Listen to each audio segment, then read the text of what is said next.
Very warm welcome to Zunaira Azhar official. Whereas Pakistan میں اس وقت 3 لیولز پہ پالیٹکس چل رہی ہیں. Number 1، caretaker set up کس طرح اپنی مرضی کا لایا جائے. Total focus P D M جماعتوں کا اسی پہ ہے اور آپس میں ان کی اس پہ پالیٹکس بھی چل رہی ہیں. نمبر 2، کیونکہ کیئر ٹیکر سیٹ اپ پہ کچھ آئینی ترامیم کرنا چاہ رہے ہیں جانے سے پہلے موجودہ گورنمنٹ کے لوگ، اس کے اوپر بھی آپس میں کنسلٹیشن جاری ہے. اور نمبر 3، جو ایک کانٹینیوس کریک ڈاؤن ہے آن پی ٹی آئی اور جو کانٹینیوس کیسز کا تسلسل ہے، وہ بھی تیزی سے ہمیں آگے بڑھتا ہوا نظر آ رہا ہے. تینوں لیولز کو اگر انالائز کیا جائے تو سمجھ میں یہ آتا ہے کہ الیکشنز آنے والے وقت میں بہت بڑا کوسچن مارک ہی رہیں گے کہ وہ کب ہوتے ہیں کب نہیں ہوتے. اس کی وجہ یہ ہے کہ جس طریقے کا کیئر ٹیکر سیٹ اپ اصولاً ہونا چاہیے، جو کہ بالکل نیوٹرل ہو، اس کی کیونکہ پریسیڈنس ایسی سیٹ ہو چکی ہے کے پی اور پنجاب کے الیکشنز کو لے کے کہ اس کے بعد سینٹر میں کیا ہوتا ہے اس پہ آپ چاہے کسی لیگل ایکسپرٹ سے بات کریں، چاہے کسی گورنمنٹ کے بندے سے بات کریں، سبھی کنفیوزڈ ہیں. اور یہی وہ وجہ ہے کہ جب اس ٹائم پہ یہ بحث جاری تھی تو جتنے بھی کانسٹیٹیوشنل سپریمیسی کو سپورٹ کرنے والے لوگ ہیں وہ یہی کہہ رہے تھے کہ اگر ایک دفعہ یہ روایت پڑ گئی تو یہی گورنمنٹ ہوگی، یہی پارٹیز ہوں گی جو پچھتائیں گی، کیونکہ فیوچر میں پھر پریڈکٹیبل الیکٹورل پروسیس جو ہے وہ مشکل ہو جائے گا. تاہم اس وقت وہی ہونے جا رہا ہے، but since our parties and our leadership hardly learn from history, تو اس وقت مسلم لیگ نون کی مکمل کوشش ہے کہ کسی طرح اسحاق ڈار کو نگران وزیر اعظم بنا دیا جائے. اس کے لیے پہلے ٹیزرز تھرو کیے گئے مختلف طریقے سے تاکہ اس پہ رسپانس دیکھا جائے پی ڈی ایم کی مختلف جماعتوں کا، اور جو سینئر لیڈرشپ ہے نون لیگ کی، جس میں خواجہ آصف بھی آتے ہیں، احسن اقبال بھی آتے ہیں، خود اسحاق ڈار بھی آتے ہیں، جب ان سے کویسچنز کیے جا رہے ہیں اس حوالے سے تو وہ بڑے نپے تلے سے کنفیوزڈ سے بیان دے رہے ہیں، جس میں نہ وہ اس بات کو کمپلیٹلی اون کر رہے ہیں نہ کمپلیٹلی ڈینائی کر رہے ہیں. تاہم پیپلز پارٹی کی طرف سے ابھی تک ریزنٹمنٹ ہی سامنے آئی ہے کہ اگر نگران سیٹ اپ کا مطلب ایک نیوٹرل سیٹ اپ ہے تو پھر اسحاق ڈار تو کہیں سے بھی نیوٹرل نہیں ہے. وی آل نو ہی از اے فیس آف مسلم لیگ نون. اب وہ جو ڈیبیٹ ہے کہ اگر تو کوئی اکانومسٹ کا فیس آ گیا as a care taker prime minister تو شاید پھر الیکشنز ڈیلے میں چلے جائیں، سیاسی پروسیس جو ہے وہ ڈیلے میں چلا جائے. لہٰذا سیاسی جماعتوں کے لوگ یہ چاہتے ہیں کہ کوئی سیاسی بندہ ہی کیئر ٹیکر سیٹ اپ کو لیڈ کرے. نون لیگ نے پروبیبلی اسحاق ڈار کا نام ایک ون ون سچویشن کے طور پہ فلوٹ کیا ہوگا. Why? Because one, they are very sure کہ اسحاق ڈار کے ہوتے ہوئے جو انٹرسٹس ہیں مسلم لیگ نون کے وہ کمپرومائز نہیں ہوں گے. نمبر 2، اکانومی کو بھی پہلے وہی دیکھ رہے تھے تو کنٹینیوٹی مل جائے گی اکانومی کو. اینڈ نمبر 3، ابھی تک اگر پی ڈی ایم جماعتیں مل کے چل سکتی ہیں تو پھر آنے والے وقت میں کیوں نہیں چل سکتی. So it's a one one situation. And وہ جو ایک آرگیومنٹ ڈیولپ ہو رہا تھا کہ شاید اسٹیبلشمنٹ اگر کوئی ٹیکنوکریٹ ٹائپ کی گورنمنٹ آ جاتی ہے تو پھر ڈیلے میں لے جائے الیکشنز کو تو ایک سیاسی چہرہ ہوگا تو اسٹیبلشمنٹ ویسا بھی نہیں کر پائے گی. بٹ یہ بہت ہی ون ون سچویشن ہے اور ریئل لائف میں ایسا ہوتا نہیں ہے. نون لیگ بے شک ہمیں اس وقت ان کنٹرول نظر آ رہی ہے، but once you are out of government اور اس میں 20-22 دن رہ گئے ہیں، اس کے بعد چیزیں بہت مختلف ہو جاتی ہیں. سو نیوز کی طرف جاتے ہوئے میں پہلے آپ کو پروسیجر بتانا چاہوں گی کہ کانسٹیٹیوشن کیا کہتا ہے، کس طریقے سے نگران وزیر اعظم کو سلیکٹ ہونا چاہیے. تو ہوتا یہ کہ وزیر اعظم اور اپوزیشن لیڈر دونوں کو 3 نام دینے کو کہا جاتا ہے اور ان میں سے پھر کسی ایک نام کے اوپر وہ اگری کر جاتے ہیں. یہ ایک کامن پریکٹس ہے، یوزلی ایسے ہی ہوتا ہے. اس کے علاوہ 18th امینڈمنٹ کے بعد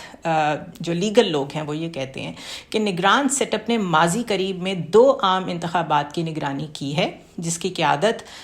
بڑے نیوٹرل وزرائے اعظم نے کی، اور اگرچہ انتخابی قواعد انتخابات کی نگرانی کے لیے ایک غیر جانبدار نگران سیٹ اپ کا مطالبہ کرتے ہیں، لیکن اس بارے میں آئین میں کوئی واضح شک موجود نہیں ہے.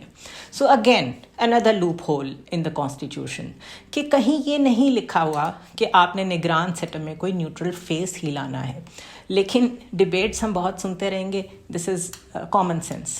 شاید اسی لیے اس کو آئین میں لکھنا ضروری نہیں سمجھا گیا. دس از کامن سینس کہ اگر کسی کیئر ٹیکر سیٹ اپ نے آنا ہے تو وہ بہت نیوٹرل ہونا چاہیے، جس کا کام صرف یہ ہو کہ وہ آئے اور کوئی ڈیسیجنس نہ لے, صرف انتخابات کرائے اور چلا جائے. لیکن آگے جا کے میں آپ کو بتاؤں گی کہ ابھی فی الحال آئین میں ایک ایسی ترمیم کرنے کی بھی کوشش کی جا رہی ہے جس سے نگران سیٹ اپ کو کچھ چیزوں کو کنٹرول کرنے کا اختیار دے دیا جائے, جو کہ فی الحال آئین انہیں اختیار نہیں دیتا. سمپل پروسیجرز بھی نہیں کر سکتے نگران سیٹ اپ کے لوگ اگر آئین کے تحت دیکھا جائے.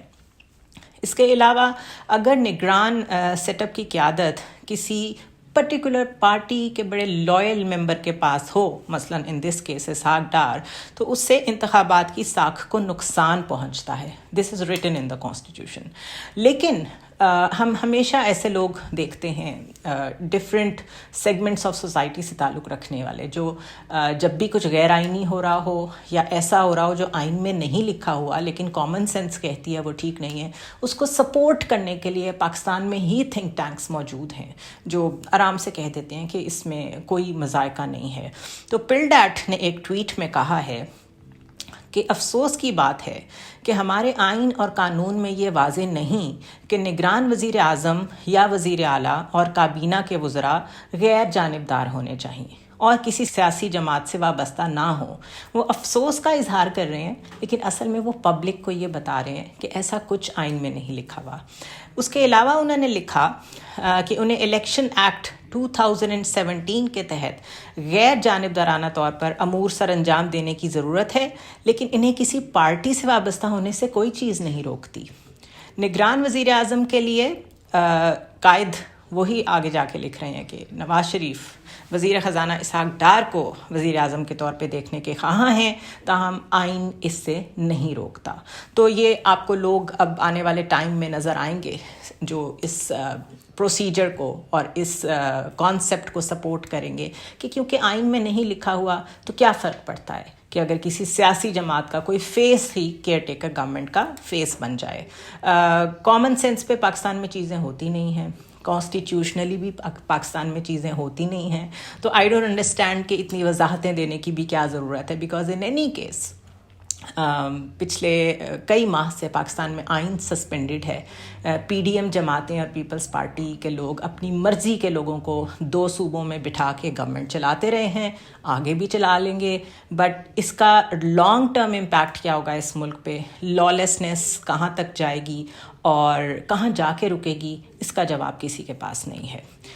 تاہم ڈان اخبار کی رپورٹ کے مطابق مسلم لیگ نون نے ملٹری اسٹیبلشمنٹ سمیت تمام سٹیک ہولڈرز کو اعتماد میں لینے اور پیپلز پارٹی کی قیادت کے تحفظات دور کرنے کی کوششیں شروع کر دی ہیں. وہ کنونس کر رہے ہیں کہ ہم چاہتے ہیں ایک ایسا سیاست دان کیئر ٹیکر وزیر اعظم ہو جس کے ہوتے ہوئے ہم یہ انشور کر سکیں کہ الیکشنز لانگ ٹرم میں ڈیلے نہیں ہوں گے. اور یہاں پہ وہ سول سپریمیسی کا سہارا لے رہے ہیں ایک دفعہ پھر سے کہ یہ کہیں یہ نہ ہو کہ کوئی ایسا فیس آ جائے جس کی وجہ سے سیاسی پروسیجر رک جائے اور اسٹیبلشمنٹ کی مرضی سے کوئی ٹیکنوکریٹ سیٹ اپ چلتا رہے. تو یہ اس وقت سیاست کھیلی جا رہی ہے آنے والے الیکشنز کو لے کے. جو مسلم لیگ نون ہے اس کی کوشش ہے کہ 22 دن میں جب ان کی گورنمنٹ ختم ہوتی ہے تو اس کو ایک ایسی کنٹینیوٹی مل جائے اسحاق ڈار کی شکل میں جس پہ Sharif family, house of Sharif complete trust کر سکے کہ نہ تو ان کے کسی انٹرسٹ کو کوئی چھیڑ سکے گا, نہ کوئی الیکشنز ڈیلے کر سکے گا, اور انہی کے انڈر جب الیکشنز ہوں گے تو شاید الیکشنز مینیج کرنا بھی آسان ہوگا. پیپلز پارٹی نے ابھی تک اس پہ کافی تحفظات کا اظہار کیا ہے. فیصل کریم کنڈی کہتے ہیں کہ پیپلز پارٹی اور نون لیگ کے رہنماؤں کے درمیان دبئی میں کوئی ملاقات نہیں ہوئی. مریم نواز بھی وطن واپس پہنچ چکی ہیں. پہلے وہ اپنے والد کے ہمراہ یو اے ای میں موجود تھیں. اس کے علاوہ پیپلز پارٹی کے جو اندرونی ذرائع ہیں وہ یہ کہہ رہے ہیں کہ اسحاق ڈار کے نام پہ زرداری صاحب کے تحفظات دور کرنے کے لیے نواز شریف یہ موقف اختیار کر سکتے ہیں کہ سیاسی جماعتوں کے درمیان اس عہدے پر اختلاف نہیں ہونا چاہیے. یہ وہی سچویشن ہے جو میں نے پہلے بیان کی کہ یہاں پہ وہ یہ کارڈ پلے کرنے کی کوشش کریں گے کہ اگر اسٹیبلشمنٹ کی مرضی کا کوئی بندہ آ گیا تو پھر الیکشنز پتہ نہیں کتنے ڈیلے ہو جائیں گے. اس کے علاوہ مسلم لیگ نون کے سیکرٹری جنرل جو ہیں احسن اقبال, انہوں نے بھی یہی کہا ہے کہ تمام اتحادی جماعتیں اور اپوزیشن متفق ہو جائیں تو اسحاق ڈار نگران وزیر اعظم بن سکتے ہیں. تاہم اگر پیپلز پارٹی کے لوگوں کی طرف جائیں تو ابھی تک شدید تحفظات کا اظہار کر رہے ہیں. شہری رحمان کہتی ہیں کہ ابھی تک انہیں کسی نے نون لیگ نے کوئی نام پروپوز نہیں کیا اور پیپلز پارٹی کی جانب سے بھی کوئی نام ابھی تک فائنل نہیں ہوا, اور نگران حکومت کے لیے نیوٹرل ہونا, غیر جانبدار ہونا ضروری ہے. ہم آئین کے مطابق انتخابات کا انعقاد چاہتے ہیں تاکہ ملک میں وقت پہ انتخابات ہو سکیں. قمر زمان کائرہ نے بھی اسی طرح کی بات کی ہے. فرحت اللہ بابر کہتے ہیں کہ نگران سیٹ اپ پہ بات چیت جاری ہے. آصف زرداری اور بلاول بھٹو دونوں دبئی میں موجود ہیں. So this is what is going on at one level, کہ کسی طرح اپنی مرضی کا نگران وزیر اعظم آ جائے. یہ اس وقت کوششیں جاری ہیں. دوسرا, جو میں نے آپ کو کانسٹیٹیوشن میں ایک امینڈمنٹ کی بات کی تھی کہ نگران وزیر اعظم کو با اختیار بنانے کے لیے ایک آئینی ترمیم کی تیاری کی جا رہی ہے, تو اس کی خبر یہ ہے کہ مسلم لیگ نون نے گزشتہ روز اعلان کیا کہ عبوری سیٹ اپ جو آئے گا, جو نگران کیئر ٹیکر سیٹ اپ آئے گا, اس کو منتخب حکومت کی طرح اختیارات دینے کے لیے ایک ترمیم متعارف کی جا رہی ہے, اور یہ اختیارات نگران حکومت کو اہم فیصلے کرنے کی اجازت دیں گے. نواز شریف کے جو اسپوکس پرسن ہیں محمد زبیر, انہوں نے کہا کہ الیکشنز تک نگران سیٹ اپ حکومت کے روزمرہ کے امور تک محدود نہیں رہے گا. منتخب حکومت کی طرح, یعنی کہ ایک الیکٹڈ گورنمنٹ کی طرح جو نگران سیٹ اپ ہوگا, ان کو بھی ہم اتنے اختیار دینا چاہتے ہیں جس طرح ایک الیکٹڈ گورنمنٹ کے پاس ہوتا ہے. یہ ایک بڑی میرے لحاظ سے کنٹروورشل چیز ہے. وہ اس لیے کہ ٹھیک ہے, آپ اپنی مرضی کا کیئر ٹیکر سیٹ اپ لا رہے ہیں, آپ اپنی مرضی کے لوگ بٹھا رہے ہیں, تو نمبر ون تو وہ کمپرومائز وہیں پہ ہو جاتا ہے کہ وہ نیوٹرل نہیں ہے. نمبر ٹو, آپ آئینی ترمیم کر کے ان کو ایسے اختیارات دے رہے ہیں جیسے الیکٹڈ گورنمنٹ کے پاس ہوتے ہیں, تو پھر شہباز شریف کو ہی بیٹھا رہنے دیں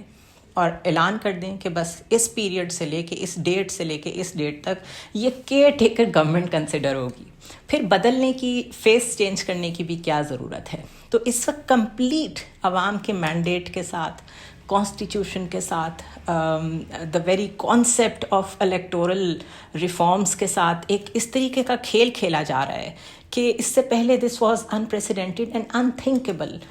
2 الیکشنز 3 الیکشنز ایسے ہو چکے ہیں جس میں کیئر ٹیکر سیٹ اپ نے نیوٹرلی چیزوں کو مینیج کیا, گو کہ اس پہ بھی ہارنے والی جماعتوں نے کبھی اگری نہیں کیا کہ وہ الیکشن فری اینڈ فیئر تھے, but there was some sense in the whole madness. But اب جو لیولز پولیٹکس میں دیکھ رہی ہوں, آئینی ترامیم کے, آپس میں کنسلٹیشن کے, وہ اتنے پرسن اسپیسیفک اور پیپل اسپیسیفک ہیں. اینڈ بائی پیپل آئی مین جو لیڈرشپ میں لوگ میٹر کرتے ہیں, جو سیاسی لوگ ہیں, وہ اپنے لیے ہی چینجز لا رہے ہیں, اس کا لوگوں سے کوئی تعلق نہیں ہے. اور جس طریقے سے جی بی میں گورنمنٹ چینج ہوئی, جس طریقے سے آزاد کشمیر میں گورنمنٹ چینج ہوئی, اب کیونکہ کنسلٹیشن کی ضرورت ہے نگران سیٹ اپ کے لیے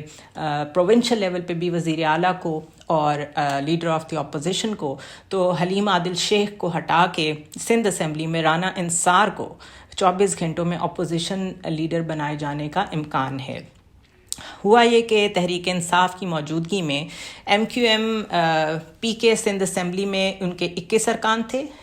پی ٹی آئی کے 30 ارکان تھے, جن میں سے کچھ پارٹی کے ابھی تک وفادار ہیں, اینڈ وی آل نو کہ سرکمسٹانسز کی وجہ سے کچھ جو ہیں وہ منحرف ہو چکے ہیں. تو اس وجہ سے اس سچویشن میں اپوزیشن لیڈر کی سیٹ برقرار رکھنا پی ٹی آئی کے لیے ویسے تو مشکل ہو ہی گیا ہے, لیکن آف کورس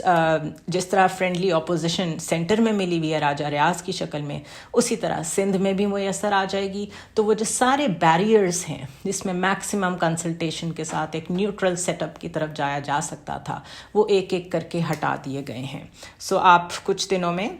سندھ اسمبلی میں نئے اپوزیشن کو لیڈر کو دیکھیں گے جن کا نام ہے رانا انصار, اور یہ متحدہ قومی موومنٹ سے تعلق رکھتی ہیں. اس کے علاوہ اگر we go on the other side of the spectrum, تو سائفر کا معاملہ بہت ایکٹیو ہے. پی ٹی آئی کے جو چیئرمین ہیں عمران خان, ان کے اوپر کیسز بڑی تیزی سے چل رہے ہیں. سائفر کے معاملے میں آج شاہ محمود قریشی اور اسد عمر جو ہیں وہ جے آئی ٹی کے آگے پیش ہوئے, اور انہوں نے ایف آئی اے کی 8 رکنی مشترکہ تحقیقاتی ٹیم کے سامنے حاضر ہو کے ان کے سوالات کے جواب دیے۔ FIA کے مختلف ونگز کے افسران سمیت 3 انٹیلیجنس اداروں سے گریڈ 19 کا ایک افسر JIT میں شامل ہے۔ اس کے علاوہ 8 رکنی مشترکہ تحقیقاتی ٹیم جو ہے وہ اسلام آباد زون کے رانا جبار کی قیادت میں یہ ساری انویسٹیگیشن کر رہے ہیں۔ شاہ محمود قریشی نے وہاں سے نکلنے کے بعد میڈیا سے گفتگو بھی کی اور انہوں نے تمام ان پوائنٹس کو انڈورس کیا جو سائفر کو لے کے ابھی تک ویو پوائنٹ ہے PTI کا، عمران خان کا، خود شاہ محمود قریشی کا ایز اے فارن منسٹر۔ انہوں نے کہا کہ تقریباً 1.25 گھنٹے جوائنٹ انویسٹیگیشن ٹیم کے سامنے میں پیش ہوا ہوں۔ مجھے پہلے بھی نوٹس ملتے رہے ہیں، میں نے کویسچنئر مانگا تھا اور میں پہلے بھی پیش ہوا ہوں، میں ابھی بھی جب بلائیں گے دوبارہ پیش ہوں گا اور میں نے اپنا موقف ریکارڈ کرا دیا ہے۔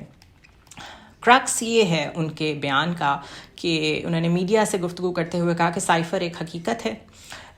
ذمہ دار لوگوں جن کا تعلق میری جماعت سے نہیں، انہوں نے اس کو سیاسی ڈرامہ قرار دیا ہے۔ اس کے علاوہ انہوں نے کہا کہ یہ سائفر بالکل معمولی نوعیت کا نہیں تھا، جس طرح کئی جو دوسری سائٹ کے لوگ ہیں وہ کہہ رہے ہیں کہ یہ روٹین کا معاملہ تھا، اور وہ کہتے ہیں اگر یہ معمولی نوعیت کا ہوتا تو قومی سلامتی کے 2 اجلاس کیوں بلائے جاتے؟ ایک اجلاس عمران خان جب وزیر اعظم تھے اس وقت بلایا گیا، دوسرا خود جب شہباز شریف وزیر اعظم بنے اس وقت بلایا گیا، اور دونوں کے اعلامیے میں کوئی ڈائیکاٹمی نہیں ہے، کوئی ڈفرینس نہیں ہے، دونوں انڈورس کرتے ہیں اس بات کو کہ وہ ایکسٹرا آرڈنری بات تھی اور اسی لیے ڈیمارش بھی کیا گیا تھا ایمبیسی کو، US ایمبیسی کو۔ So basically national security committee کے اجلاس میں ان کا کہنا ہے کہ سیاسی جماعتوں کی قیادت کو جب بلایا گیا تو اس وقت کی اپوزیشن نے اجلاس کا بوائیکاٹ ضرور کیا تھا، لیکن بعد میں گورنمنٹ میں آ کے اسی کو انڈورس بھی کر دیا۔ سو سائفر کے ارد گرد گھومتی ہوئی سیاست بھی اس وقت پیک پہ ہے، اور اسد عمر جو ہیں البتہ انہوں نے باہر آ کے FIA کے آفس سے باہر آ کے صرف اتنا کہا کہ میں نے جوابات ریکارڈ کرا دیے ہیں اور میری فلائٹ ہے اس لیے میں میڈیا سے بات نہیں کر سکتا۔ کوئکلی اگر عمران خان کے خلاف باقی کیسز کو دیکھا جائے، ایک تو یہ کہ جب عمران خان کو بلائیں گے سائفر کے معاملے میں تو یہ دیکھنا ہے وہ پیش ہوتے ہیں یا نہیں ہوتے۔ اگر پیش نہیں ہوتے تو ان کو گرفتار بھی کیا جا سکتا ہے، انہیں سزا بھی سنائی جا سکتی ہے، نااہل بھی کیا جا سکتا ہے، اور اگر وہ پیش ہوتے ہیں تو پھر کیا سیناریو ہوتا ہے، لیٹس سی۔ البتہ وہ جو ایک کوئٹہ میں وکیل قتل کیس تھا، اس کے بارے میں پروسیکیوٹر جنرل بلوچستان نے تحقیقاتی رپورٹ سپریم کورٹ میں جمع کرا دی ہے، اور رپورٹ میں کہا گیا ہے کہ FIR کے مطابق مقتول نے چیئرمین کے خلاف آرٹیکل 6 کا مقدمہ کر رکھا تھا، اور چیئرمین PTI کے خلاف آرٹیکل 6 کی درخواست دینے پر ان کو مستقل دھمکیاں دی جا رہی تھیں۔ تاہم سپریم کورٹ نے آئندہ سماعت تک عمران خان کو گرفتار نہ کرنے کا حکم دیا ہے۔ اور جناح ہاؤس حملہ کیس میں تحریک انصاف کے تقریباً 22 رہنما جو ہیں ان کو اشتہاری قرار دے دیا گیا ہے۔ اس میں میاں اسلم اقبال، حماد اظہر، علی امین گنڈاپور اور مراد سعید بھی شامل ہیں۔ توشہ خانہ کیس میں سماعت کے دوران وی آل نو واٹ از گوئنگ آن، کیونکہ ڈسٹرکٹ اینڈ سیشن کورٹ کے جج ہمایوں دلاور جو ہیں PTI نے ان کے خلاف اسلام آباد ہائی کورٹ سے رجوع کیا ہوا ہے، تو وہاں ایک ٹگ آف وار چل رہی ہے بٹوین دا جج and the PTI lawyers team, جو خود سے منسوب فیس بک کی پوسٹس ہیں کمرہ عدالت میں دکھائے جانے پر جج صاحب نے FIA کو بھی تحقیقات کے لیے لکھ دیا ہے، اور کافی تکرار بھی ہوئی آج کی ہیئرنگ میں۔ سو یہ ہے وہ 3 لیولز پہ پاکستان کی پالیٹکس آپریٹ کر رہی ہیں، جو میں نے آپ کو شروع میں کہا تھا کہ ایک جانب ایک جماعت جو ہے اس کے اوپر مقدمات ہیں، کریک ڈاؤن ہے، اور وہ اس میں بزی ہیں۔ آف کورس ان کی حکومت تقریباً ہر جگہ ختم ہو چکی ہے، اور ان کے اپوزیشن لیڈر بھی اگر کہیں موجود تھے تو اب ان کو بھی ہٹایا جا چکا ہے۔ نگران سیٹ اپ موجودہ گورنمنٹ مکمل طور پہ اپنی مرضی کا لا رہی ہے، اور اس کو بالکل ویسے اختیارات دے رہی ہے جیسے ایک الیکٹڈ گورنمنٹ کو دیے جاتے ہیں آئینی ترمیم کے ذریعے سے۔ And last but not the least, IMF نے کہا ہے کہ ناکام 4 سالہ جو قرض پروگرام پاکستان کو ملا ہے، ابھی جو ایک ایکسٹینڈڈ فیسلٹی ملی ہے جو اس وقت پاکستان کو، گو کہ وہ اس میں ناکام ہوا ہے اس کو پورا کرنے میں اس پروگرام کو، لیکن اٹس اے نیو اپرچونٹی، کیونکہ شوکت ترین اور اسحاق ڈار کی معاشی سرپرستی میں PTI اور PDM دونوں حکومتوں نے غیر ذمہ دارانہ طور پر بجٹ میں اضافہ کیا اور شرح تبادلہ میں مداخلت کی۔ ان ادر ورڈز وہ یہی کہہ رہے ہیں کہ آپ نے جو وعدہ خلافیاں پروگرام سے باہر جا کے جو آپ نے وائلیٹ کیا چیزوں کو، وہ اسحاق ڈار نے بھی کیا ہے، وہ شوکت ترین نے بھی کیا تھا، جس کی وجہ سے پاکستان یہاں تک پہنچا ہے. اور at different note climate change کی بات کرتے ہوئے، کیونکہ اس وقت سندھ، بلوچستان اور کے پی میں